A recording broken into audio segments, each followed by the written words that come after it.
ښه راغلاست ملګرو. په فرانسوي ژبه کې جنسیت څه دی؟ لکه څنګه چې موږ په پښتو ژبه کې جنسیت لرو، همدا ډول موږ په فرانسوي ژبه کې هم جنسیت لرو. په فرانسوي ژبه کې هم جنسیت یو اړینه موضوع ده. که غواړئ چې پوه شئ دا ویډیو تر پایه وګورئ. په فرانسوي ژبه کې لو او لا څه دي او دا کوم وختونه کارول کیږي؟ راځئ چې مخکې ولاړ شو.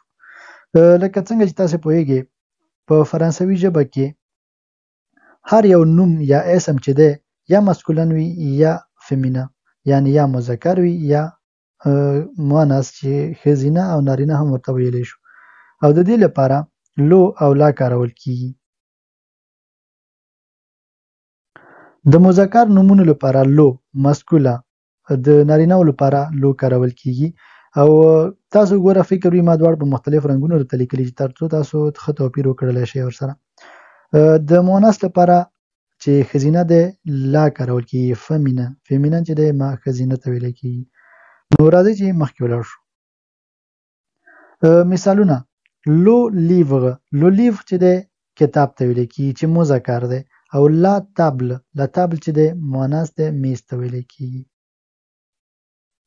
ښه څنګه پوه شو چې یو نوم مذکر دی که مؤنث؟ په فرانسوي ژبه کې د نوم جنسیت معلومول ځینې وخت اسانه نه وي، مګر ځینې قاعدې شته چې مرسته کولی شي. نو راځئ دا قاعدې زده کړو. اکثره مذکر نومونه چې دي په دغو جملو باندې پای ته رسیږي، چې د اکثره نومونو په آخر کې دغه توري راځي چې ا ژ او ام او ان ټ او ا یو ای اس ام او او ای ار راځي.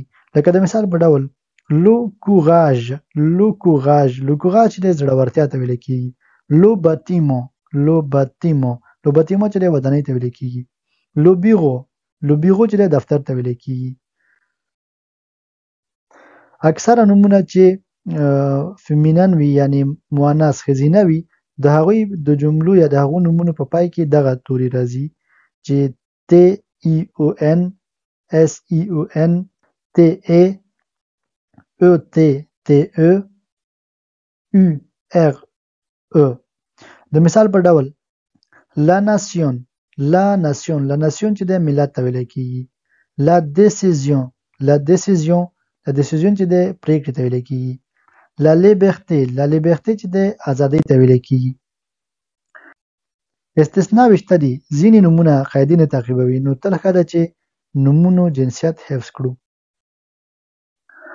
ښه، د لو او لا جمع شکل که چیرې موږ مثلا غواړو یو څه جمع ولیکو یعنی پلوریل، نو بیا به هغه دې حالت ته راوړو، دواړه توپیر نه کوي چې لو دی او که لا دی. نو لو او لا دواړه لې ته بدلیږي. هغه څنګه؟ د مثال په ډول لو شین یو سپي ته ویلی کیږي یعنی سپی. لو شین. لې شین سپیانو ته ویلی کیږي، ډېر سپیان وي. همدا ډول لا فی نجلۍ ته ویلی کیږي، یوه نجلۍ. لې فی نجونو ته ویلی کیږي چې ډېرې نجونې وي. نو دواړو هېڅ توپیر ونه کړو، که نارینه دی که ښځینه دی، خو دواړو ته لې ویلی کیږي. او بل چې دی په فرانسوي ژبه کې ان او اون دا هم کارېږي، لکه موږ چې وایو یو یا یوه. نو دا هم د نوم جنسیت له مخې بدلیږي. لکه څنګه د نارینه لپاره مذکر نومونو لپاره موږ ان کاروو، د مثال په ډول ان ګارسون یو هلک، او د فیمینن لپاره یعنی د مؤنث نومونو لپاره اون کاروو، اون فی یوه نجلۍ. همدا ډول که چیرې موږ غواړو چې بیا هم دا جمع ولیکو یعنی ان یا اون اوسیږي، موږ جمع یې غواړو ولیکو چې ډېر اوسیږي، بیا هم دې ته بدلیږي. د مثال په ډول ان لیور یو کتاب. دې لیور کتابونه یعنی ډېر کتابونه. او د مؤنث لپاره هم همدا ډول دی. اون پوم یوه مڼه. دې پوم مڼې، ډېرې مڼې. همدا ډول پنځم، څنګه پوه شو چې یوه جمله مذکر دی که مؤنث، یعنی ښځینه دی او که نارینه؟ نو نوم ته وګورئ، که اسم یا نوم مذکر وي نو لو یا ان راځي، د هغې سره د هغې نه وړاندې یا ان راځي یا لو راځي ورته. که مؤنث وي یعنی ښځینه وي نو لا یا اون راځي. د دې سره تاسو کولای شئ چې وپوهیږئ چې اوس کومه جمله ښځینه ده کومه نارینه.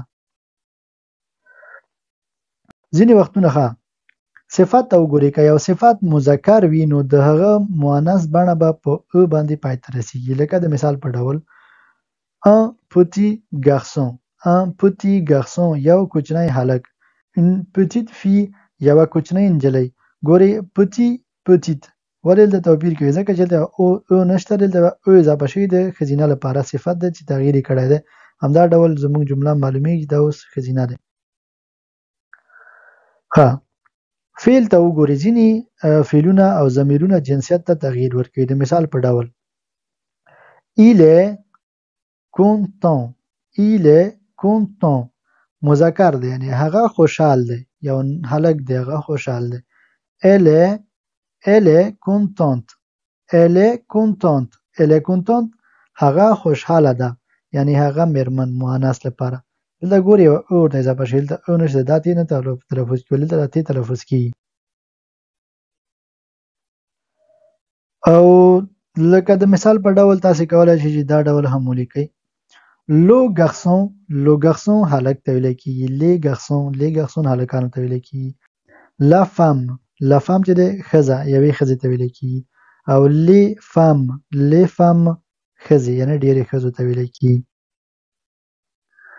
او پایله به یې دا ډول وي. که چېرې تاسې غواړئ چې یو نوم مذکر دی که مؤنث، تاسې لنډه دې ته فکر وکړئ چې دې په وړاندې لو راغلی او که ان راغلی. که لو یا ان وي نو پوه شئ چې دا مذکر دی یعنی نارینه دی دا جمله. او که چېرې دا مؤنث وي نو یا لا راځي یا اون راځي. لا او اون. که چېرې یو لغات نه وړاندې تاسو لا ګورئ یا اون ګورئ نو پوه شئ دا ښځینه دی. او د جمع لپاره یا لی اوسیږي یا دی اوسیږي. نو په دې باندې خو هم پوه شوئ انشاءالله. نو هیله ده چې په دې ویډیو باندې به پوه شوي یاستئ. تر بلې ویډیو هم په لاس سپارم. او بله ویډیو به انشاءالله ټوله یوازې او یوازې د لغتونو وي، یعنې موږ به ټول لغتونه زده کوو، 50 لغاته به وي انشاءالله.